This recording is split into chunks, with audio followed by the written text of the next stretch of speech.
She doesn't like the camera.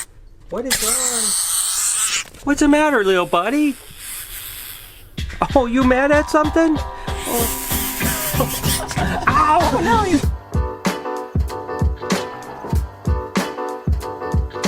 Hey, good morning, everybody. Welcome to the vlog. I hope the start of your day is absolutely incredible. The Black Friday sale here at BHB was the most successful sales day we've ever had. So thank you guys so much for supporting. You guys crushed it, and it's just absolutely amazing. So the people that always ask, I like seeing behind the scenes. Today's vlog is going to be all about packing all of those shipments. The truth be known, we're only packing about half the shipments because there were so many orders we could only ship out about half per day. You got to remember, we got to contact each and every person, set up shipping, make sure these animals get to you in good health. We cannot thank you guys enough for your support, but it is going to be a busy day, so we are going to hook up with Lori, see what she's going to pack. I'm going to pack some ball pythons. It's going to be hectic, and you guys are going to get a chance to see what is going out, and for those of you that have ordered from us, you're going to see your animals before they get there, so thank you so much. So what do you say we just have an awesome day together and have some fun? Let's get things started. Alright, so first up, we are going to pack ball pythons, and I'm going to be honest with you guys, there is a lot of ball pythons. So normally I would film like looking for them. I'm going to do this rapid fire, because if I don't, it's going to take an hour of this vlog just to find the ball pythons. We are going to start with this little killer bee here, which is a super pastel spider. Oh my god, we got a lot of ball pythons to pack, so let's go ahead and get it going. Here's a little gorgeous female spider ball python and a female pastel vanilla. I mean, look at how that vanilla just cleans that pastel up. Again, these are both co-dominant mutations. Unbelievable. What we have here is a male mystic potion. Oh my gosh, take a look at how incredible that animal is. I tell you, I've seen so many mystic potions, but every time I look at one, I'm like, holy moly, this thing is unbelievable. And this is a super pastel. It's, you know, it's one of the first kind of supers that was ever produced in the ball python world, because pastels were really the first co-dominant mutation. And Kevin McCurley over at Nerd was the one that produced the first supers, which are really cool, because again, now that you breed this to anything, every baby comes out pastel, which just really ups your odds. Ooh, this is a nice one genetically. This is a killer bee, much like the first animal I packed, but this is actually a spark, which is the het puma ball pythons. So the killer bee pumas are absolutely crazy. So that's a really cool powerhouse animal, and look at how beautiful it is. A super pastel female, a really gorgeous little albino ball python female. This is a banana specter, so it really looks just kind of like a really pretty banana, but the specter gene is actually the super stripe gene. So when you breed this to, say, a yellow belly, you can get some banana super stripes, which are unbelievably cool. This one is a pastel lesser special, but what's interesting is that the special gene is het for crystal, so when you breed it to a Mojave, that's how you produce crystals. But when you breed it to lessers, which are in the same complex as a Mojave, you get an all white snake like this, and then the pastel makes it even more white. Next up, we have a male spinner, which is a pinstripe and a spider mix. A male pastel yellow belly. The pastel, of course, is co-dominant, and so is the yellow belly, making the ivories. What we have here is a chocolate ball python, and we produced the very first chocolate ball pythons. They're a co-dominant mutation, and they're just a dark kind of normally looking animal, but when you breed them, they can produce some really cool stuff. We produced the first chocolate pins, the camos, the super chocolates, which are all just really incredible animals, not to mention stuff like the chocolate banana stuff. Ooh, doggy, that thing is beautiful, but it all starts with a normal chocolate. And of course, the first piebald ball python of the day. I love these guys. Look at the cute little pattern it has here. I mean, these things are so incredible. I'm kind of surprised that we haven't packed a dozen of them yet, but this is the very first one. And number 2 pied, a beautiful kind of 40% white one, really nice. This is a female. And another male pied. Yep, another male pied. This one is really pretty though. Look at this. I love it when they have that like all white back and then a cool pattern up front. That thing is awesome. A female albino.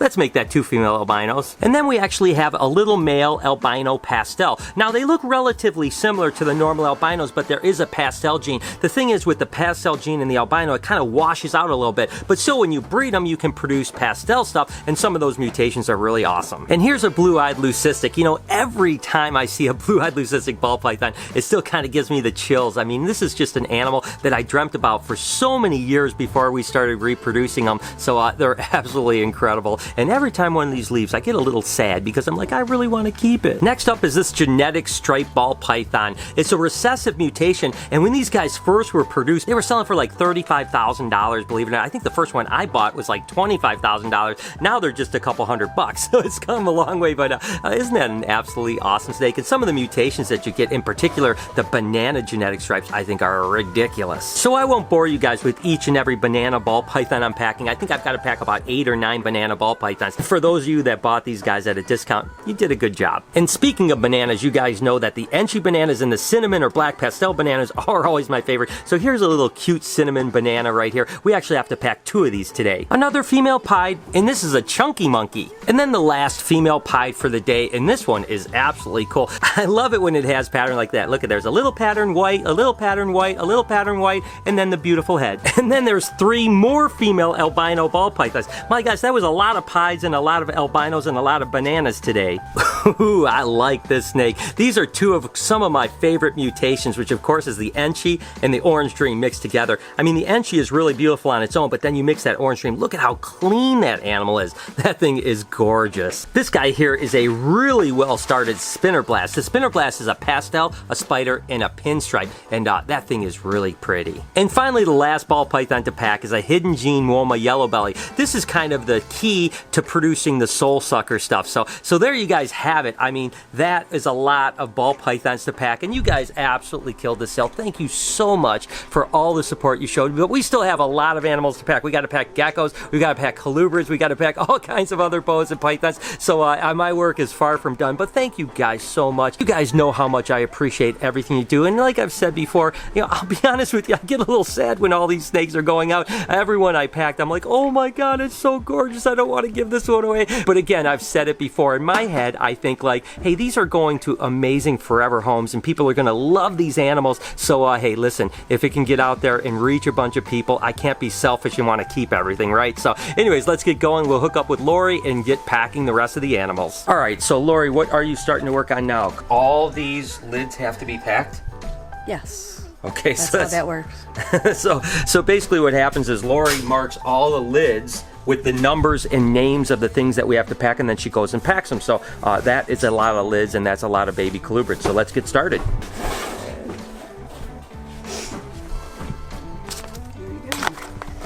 Okay, a little female Colombian rainbow and a male to go with it.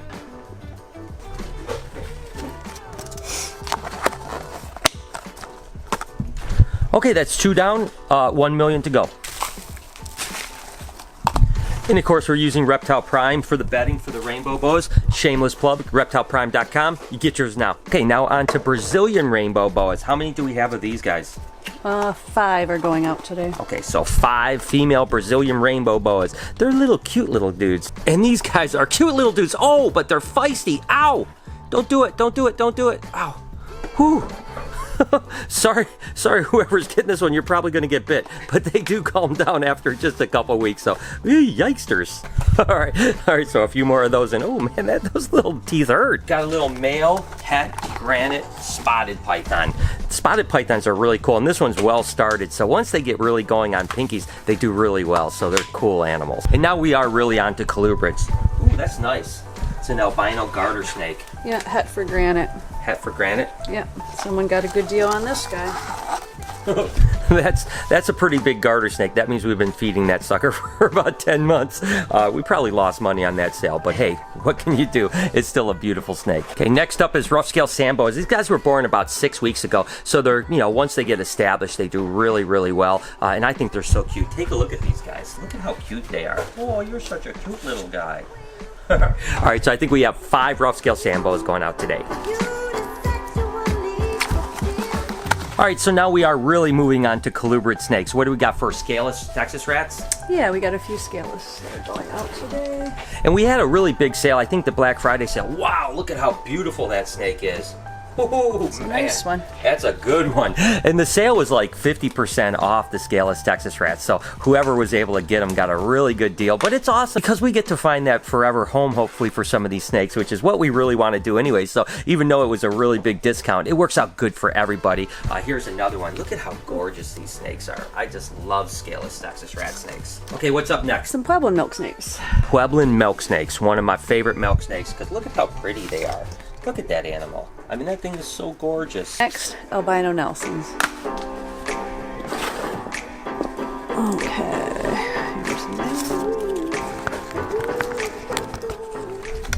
Those guys can be squirmy to get in the tubs for sure. I love those things because they're like little candy cane snakes, which is perfect for the Christmas season. It looks like we have some ghost Everglades rat snakes going out. That's these guys right here. Look at how pretty they are.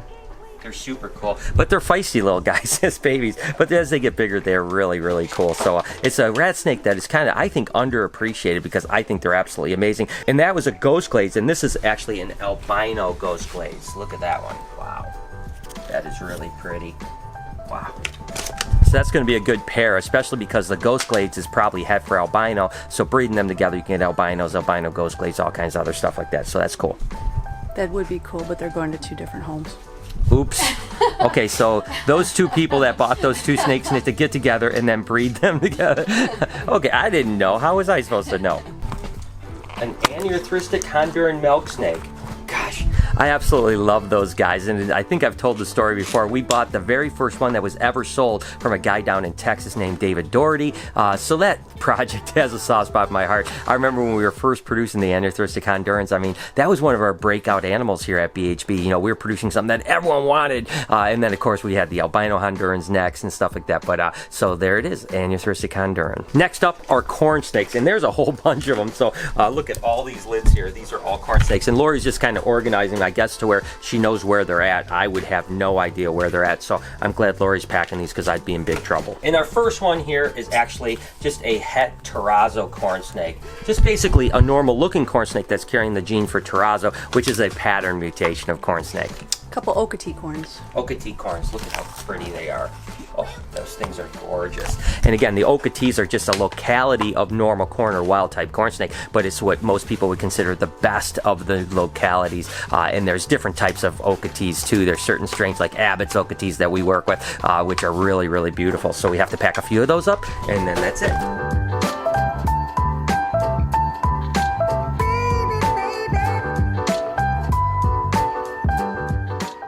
Take a look at that beauty right there. Of course, that's a scaleless corn snake.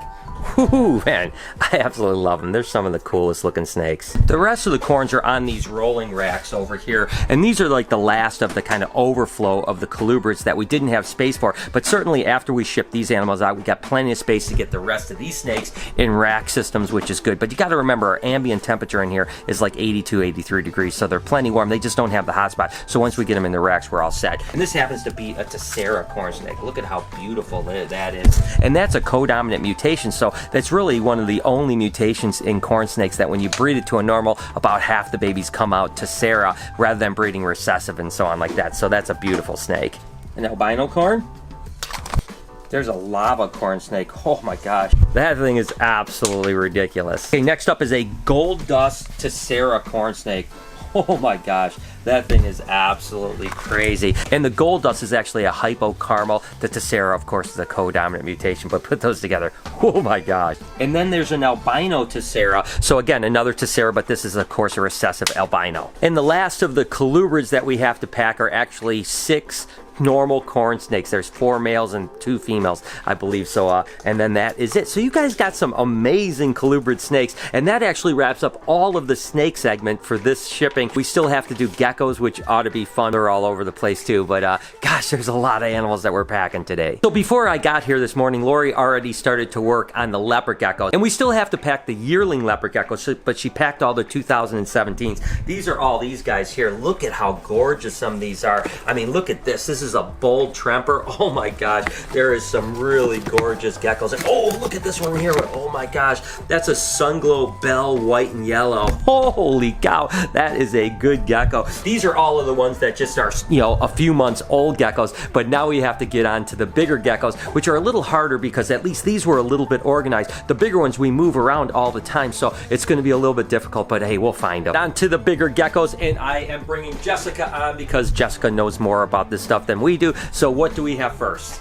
Well, first we're going to be looking for a Max Snow Eclipse white and yellow. Okay, Max Snow Eclipse white and yellow, and you know where that is? I do know where this one is. Ah, see that? And that's why we're having Jessica help. It's because she knows where everything is. Here you go, guys. Look at how pretty that is. Wow, that's beautiful. Oh, she's a chunky little monkey. I know, totally chunky. All right, whoever got that's going to be really happy. Next up is this Super Snow. Look at this feisty little monkey here. Oh,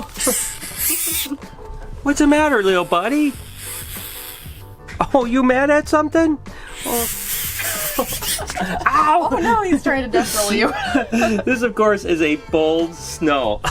He's a frisky little monkey. This little guy is a Max Snow white and yellow eclipse. Wow, that thing is cool. It almost reminds me of the lemon frost stuff. It's got Yeah, that it kinda really nice does, yellow. yeah.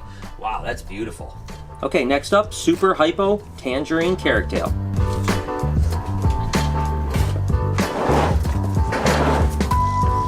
This is a nice one. Wow, take a look at that. That's a Mac Tremper bowl. Yep. Oh, that's so nice. That's awesome. He doesn't like the camera. What is on? This is an albino Tremper. Ooh.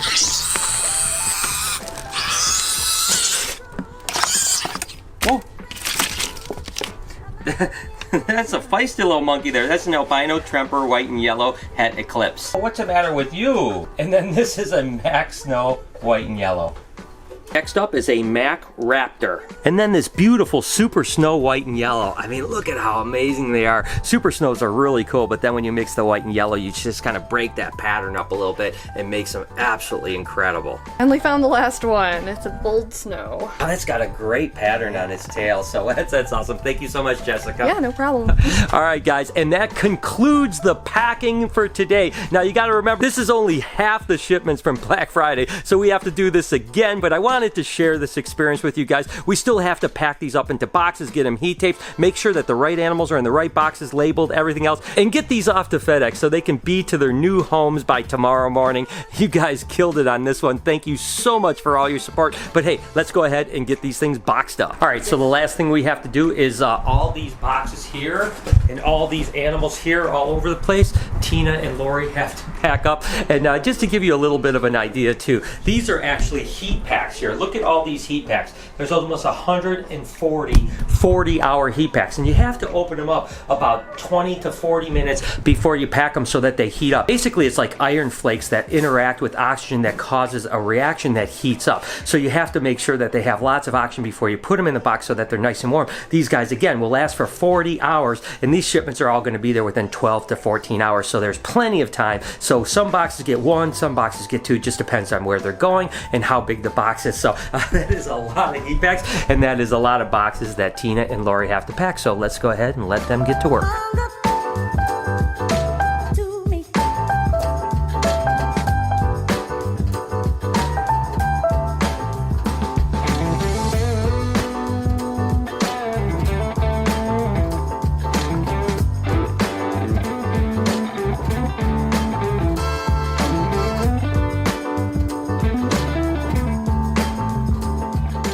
Alright guys, so there it is. I hope you guys enjoyed watching how many shipments we sent out today. It was the most that we've ever sent out again, and we have another day like this coming up in the next day or two as well. Thank you guys for all your support. You mean the world to me, and I hope that you enjoyed it, and I hope that you have an incredible day, evening, night, whatever the case might be. You guys are absolutely amazing, and I love you. Can you do me a couple favors before we get out of here? Can you smash that like button, as well as turn those post notifications on so you know when I upload a video, which is every day, 7 days a week at 9 o'clock in the morning Eastern Standard Time? Remember to be kind to somebody today, and I promise I'm going to see you guys tomorrow.